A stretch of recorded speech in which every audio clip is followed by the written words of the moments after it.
ओम शांति।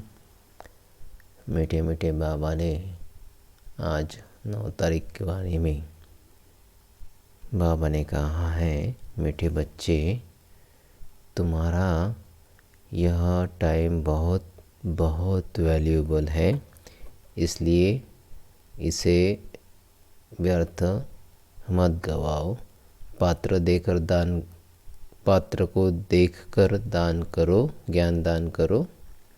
बाबा कहते ये तुम्हारा टाइम बहुत वैल्यूएबल है, इसे व्यर्थ नहीं गंवाना है। पात्र देकर दान करते जाना है। प्रश्न है,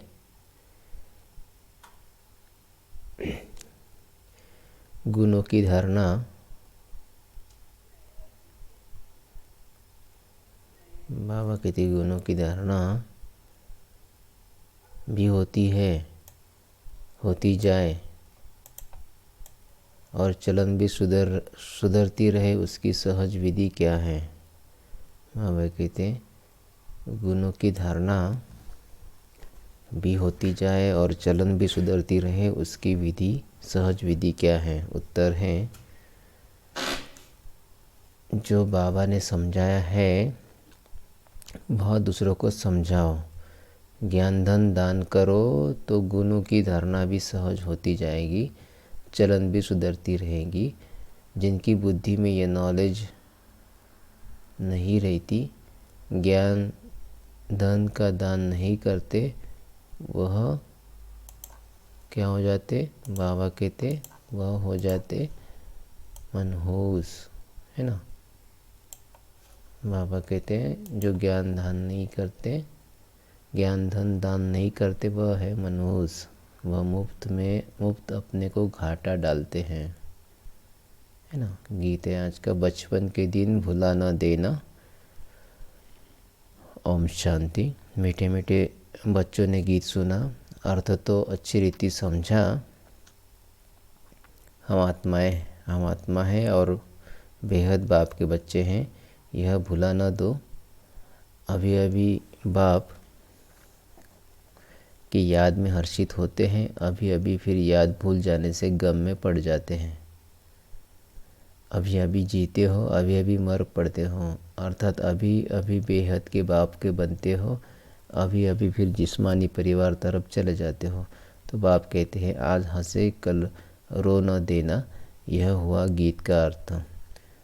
तुम बच्चे जानते हो, बहुत करके मनुष्य शांति के लिए ही धक्का खाते हैं, तीर्थ यात्रा पर जाते हैं। ऐसे नहीं कि धक्का खाने से कोई शांति मिलती है।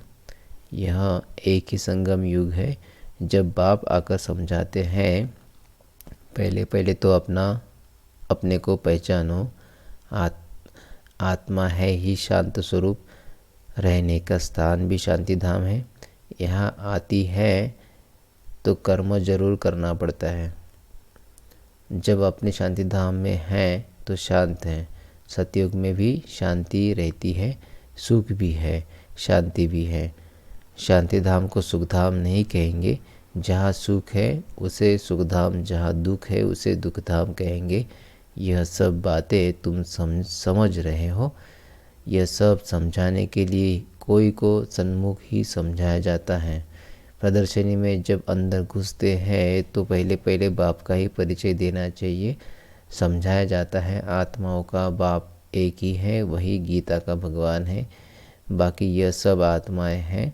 आत्मा शरीर छोड़ती और लेती है, शरीर के नाम ही बदलते हैं, आत्मा का नाम नहीं बदलता। तो तुम बच्चे समझा सकते हो, बेहद के बाप से ही सुख का वर्षा मिलता है। बाप सुख की सृष्टि स्थापन करते हैं, बाप दुख की सृष्टि रचे, ऐसा तो होता नहीं। भारत में लक्ष्मी नारायण का राज्य था ना, चित्र भी है। बोलो, यह सुख का वर्षा मिलता है। अगर कहे यह तो तुम्हारी कल्पना है तो एकदम छोड़ देना चाहिए। कल्पना समझने वाला कुछ भी समझेगा नहीं। तुम्हारा टाइम तो बहुत वैल्यूएबल है। इस सारी दुनिया में तुम्हारे जितना वैल्यूएबल टाइम कोई का है नहीं। बड़े बड़े मनुष्य का टाइम वैल्यूएबल होता है, बाप का टाइम कितना वैल्यूएबल है। बाप समझा कर क्या से क्या बना देते हैं।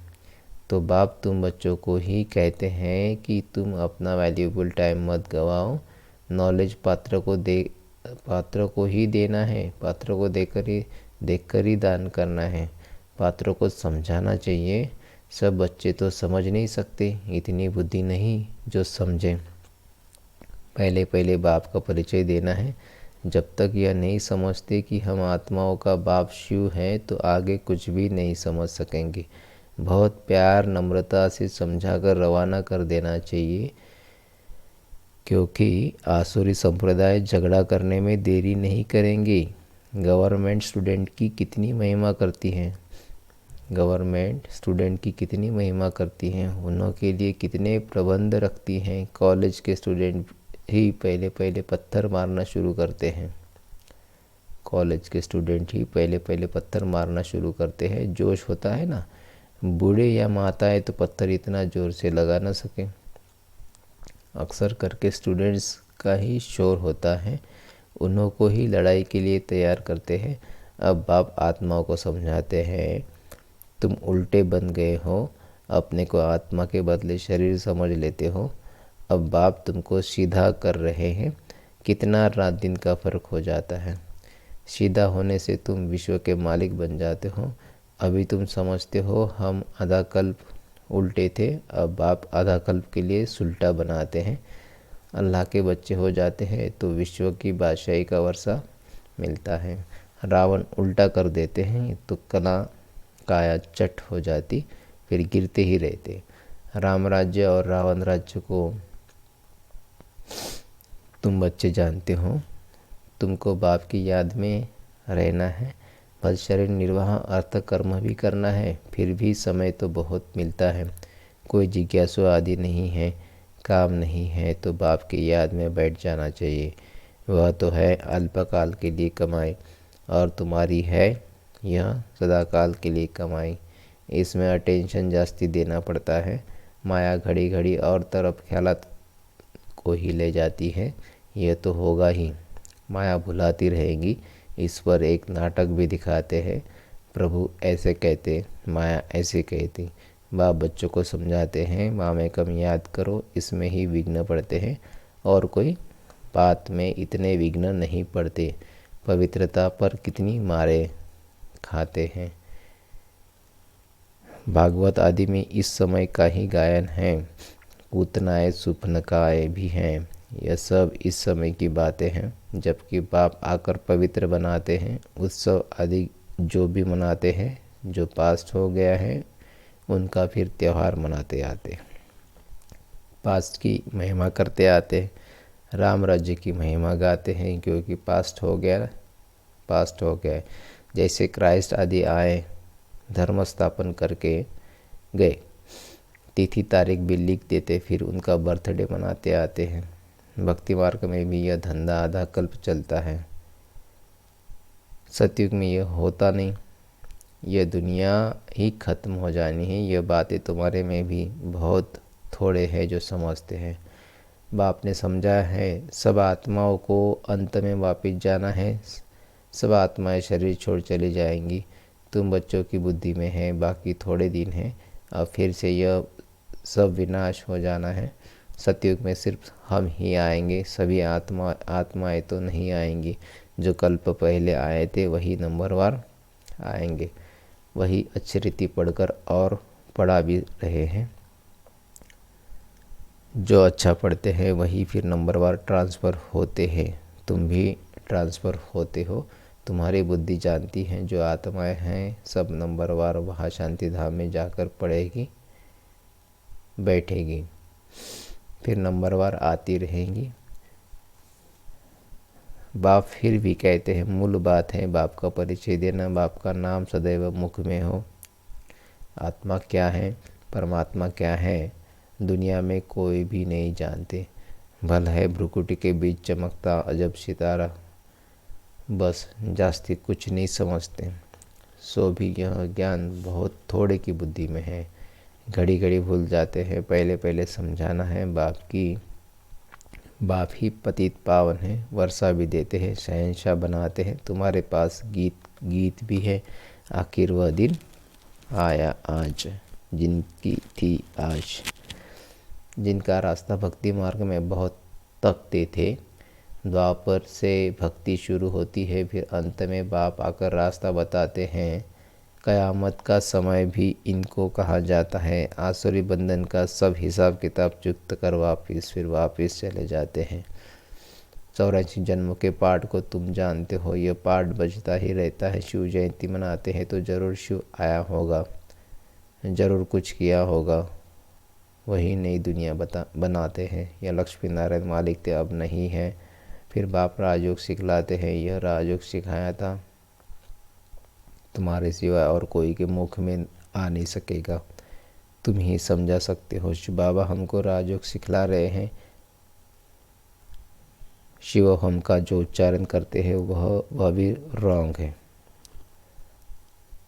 तुमको अब बाप ने समझा है। तुम ही चक्र लगाए ब्राह्मण कुल से देवता कुल में आते हो, सो हम सो का अर्थ भी तुम समझा सकते हो। अभी हम ब्राह्मण हैं। यह 84 का चक्र है। यह कोई मंत्र जपने का नहीं है, बुद्धि में अर्थ रहना चाहिए। वह भी सेकंड की बात है। जैसे बीज और झाड़ सेकंड में सारा ध्यान में आ जाता है, वैसे हम सो का राज भी सेकंड में आ जाता है। हम ऐसे चक्र लगाते हैं जिसको सुदर्शन चक्र भी कहा जाता है। तुम किसको कहो हम सुदर्शन चक्रधारी हैं तो कोई मानेंगे नहीं, कहेंगे यह तो सब अपने ऊपर टाइटल रखते हैं। फिर तुम समझाएंगे कि हम 84 जन्म कैसे लेते हैं, चक्र फिरता है। आत्मा को अपने 84 जन्मों का दर्शन होता है, इसको ही स्वदर्शन चक्रधारी कहा जाता है। पहले तो सुनकर चमक जाते हैं, या फिर क्या गपोड़ा लगाते हैं। जब तुम बाप का परिचय देंगे तो उनको गपोड़ा नहीं लगेगा। बाप को याद करते हैं, गाते भी है, बाबा आप आएंगे तो हम वारी जाएंगे, आपको ही याद करेंगे। बाप कहते तुम कहते थे ना, अभी फिर तुमको याद दिलाता हूँ, नष्टमा हो जाओ, इस देह से भी नष्टमा हो जाओ, अपने को आत्मा समझ, मुझे ही याद करो तो तुम्हारे विकर्म विनाश हो जाएंगे। यह मीठी बात सबको पसंद आएगी। बाप का परिचय नहीं होगा तो फिर किस न किस बात में संशय उठाते रहेंगे। इसलिए पहले तो 2-3 चित्र आगे रख दो जिसमें बाप का परिचय हो। बाप का परिचय मिलने से वर्षे का भी मिल जाएगा। बाप कहते हैं मैं तुमको राजाओं का राजा बनाता हूँ, यह चित्र बनाओ। डबल सिर ताज राजाओं के आगे सिंगल ताज वाले माथा टेकते हैं। आप ही पूजा, आप ही पुजारी का भी राज समझ में आ जाए। पहले बाप की पूजा करते हैं, फिर अपने ही चित्रों में बैठ पूजा करते हैं। जो पावन होकर गए हैं उनको चित्र बनाए बैठ पूजते हैं। यह भी तुमको अभी ज्ञान मिला है, आगे तो भगवान के लिए ही कह देते थे आप ही पूजा, आप ही पुजारी। अब तुमको समझाया गया है, तुम ही इस चक्र में आते हो। बुद्धि में यह नॉलेज सदैव रहती है। और फिर समझाना भी है, धन दिए धन ना खुटे। जो धन दान नहीं करते उनको मनहूस भी कहते हैं। बाप ने जो समझाया है वह फिर दूसरों को समझाना है। नहीं समझाएंगे तो मुफ्त अपने को घाटा डालेंगे। गुण भी धारण नहीं होंगे, चलन ही ऐसी हो जाएंगी। हर एक अपने को समझ तो सकते हैं ना। तुमको अब समझ मिली है, बाकी सब है बेसमझ। तुम सब कुछ जानते हो। बाप कहते इस तरफ है दैवी संप्रदाय, उस तरफ है आसुरी संप्रदाय। बुद्धि से तुम जानते हो अभी हम संगम युग पर है। एक ही घर में एक संगम युग का, एक कलयुग का, दोनों इकट्ठे रहते हैं। फिर देखा जाता है हंस बनने लायक नहीं है तो युक्ति रची जाती है, नहीं तो विघ्न डालते रहेंगे। कोशिश करनी है आप समान बनाने की, नहीं तो तंग करते रहेंगे, फिर युक्ति से किनारा करना पड़ता है। विघ्न तो पड़ेंगे, ऐसी नॉलेज तो तुम ही देते हो। मीठा भी बहुत बनना है, नष्टमोह भी होना पड़े। एक विकार को छोड़ा फिर और विकार खिटखिट मचाते हैं। समझा जाता है जो कुछ होता है कल्प पहले मुहापिक ऐसे समझ शांत रहना पड़ता है। भावी समझी जाती हैं। अच्छे अच्छे समझाने वाले बच्चे भी गिर पड़ते हैं, बड़ी ज़ोर से चमाट खा लेते हैं। फिर कहा जाता है कल्प पहले भी चमाट खाई होगी। हर एक अपने अंदर में समझ सकते हैं। लिखते भी है, बाबा हम क्रोध में आ गए, फलाने को मारा, यह भूल हुई। बाप समझाते हैं जितना हो सके कंट्रोल करो। कैसे कैसे मनुष्य हैं, अबलाओं पर कितने अत्याचार करते हैं।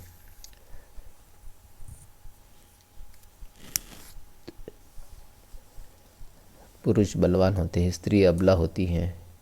फिर बाप फिर तुमको यह गुप्त लड़ाई सिखलाते हैं जिससे तुम रावण पर जीत पाते हो। यह लड़ाई कोई की बुद्धि में नहीं है, तुम्हारे में भी नंबरवार है जो समझ सकते हैं। यह है बिल्कुल नई बात। अभी तुम पढ़ रहे हो सुखधाम के लिए, यह भी अभी याद है, फिर भूल जाएंगे। मूल बात है ही याद की यात्रा, याद से हम पावन बन जाएंगे। अच्छा, मीठे मीठे सिखल दे बच्चों प्रति माता पिता बाप दादा का याद प्यार और गुड मॉर्निंग। रूहानी बाप की रूहानी बच्चों को नमस्ते। हम रूहानी बच्चों की रूहानी बाप दादा को याद प्यार गुड मॉर्निंग नमस्ते। सदा रहेंगे हंसते हंसते और बनेंगे फरिश्ते। शुक्रिया बाबा, शुक्रिया आपका, लाख लाख शुक्रिया। आज के लिए धारणा के पॉइंट है, कुछ भी होता है तो भावी समझ शांत रहना है, क्रोध नहीं करना है, जितना हो सके अपने आप को कंट्रोल करना है। युक्ति रच आप समान बनाने की कोशिश करनी है। दूसरे पॉइंट है, बहुत प्यार और नम्रता से सबको बाप का परिचय देना है। सबको यही मीठी मीठी बात सुना कि बाप कहते हैं अपने को आत्मा समझ, मुझे याद करो, इस देह से नष्ट न हो जाओ। वरदान है आज का, नम्रता रूपी कवच द्वारा व्यर्थ के रावण को जलाने वाले सच्चे स्नेही भव, सहयोगी भव। नम्रता रूपी कवच द्वारा व्यर्थ के रावण को जलाने वाले सच्चे स्नेही सहयोगी भव। कोई कितना भी आपके संगठन में कमी ढूंढने की कोशिश करे, लेकिन जरा भी संस्कार स्वभाव का टक्कर दिखाई ना दे। अगर कोई गाली भी दे, इंसल्ट भी करे, आप सेंट बन जाओ। अगर कोई रॉन्ग भी करता है तो आप राइट रहो। कोई टक्कर लेता है तो आप भी उसे स्नेह का पानी दो। यह क्यों, ऐसा क्यों, यह संकल्प करके आग पर तेल नहीं डालो। नम्रता का कवच पहन कर रहो। जहाँ नम्रता होगी वहाँ स्नेह और सहयोग भी अवश्य होगा। तो नम्रता बनकर, नम्रता का कवच पहन कर रहना है, तो बाबा के तो स्नेह और सहयोग भी अवश्य हो जाएगा, मिल जाएगा।